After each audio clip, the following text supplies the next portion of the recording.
Hi, this is Jon Foster, one of the instructors at the art department.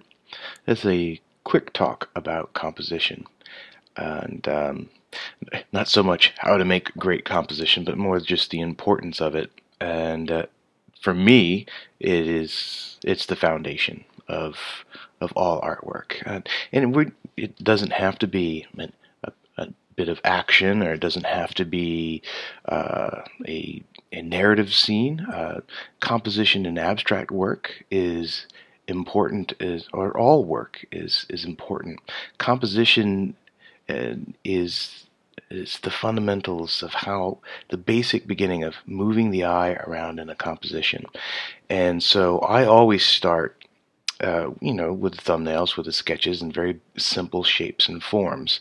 And as I progress, I start. A lot of people can move into color from at that stage, but I progress more so with just black and white still, but introducing light to help define forms, to create rhythms of the light to dark to dark to light to all the midtones in between, these kinds of patterns.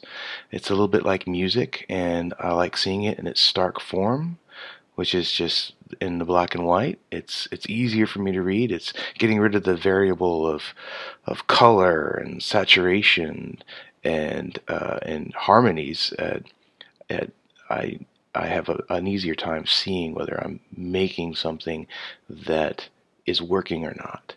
So with that said, you're seeing the finished pieces here, but they all started black and white and in value.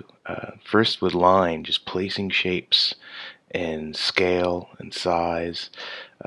We can break it down, and we do later on, but the kind of list of it's not always the priorities, but size, overlap, perspective, in terms of repeat pattern, rhythm, um, great shapes, of course, great shapes. One of the best things it taught me about shapes, by the way, was learning cartooning from the basics. Big shapes, little big shapes linked with other different shapes and geometries and hard edge, soft edge. It was an eye opener just learning to do simple cartooning, and it helped me with the rest of my illustration and the importance of value and shape. That's why I always tell my students, it's like if it was a battle cry, running into the studio, ready to do some battles with your art. Although I actually don't like to think of it in terms of a battle, but it's more fun. But maybe into the fun game that we're going to have a cheer that's value and shape. That's better, more positive, and then things start to springboard off of that. But don't want to build that house on sand. You want a good foundation, and to me, that's the exciting part about composition. All right, hope that helped a little bit, and hope to see you in class.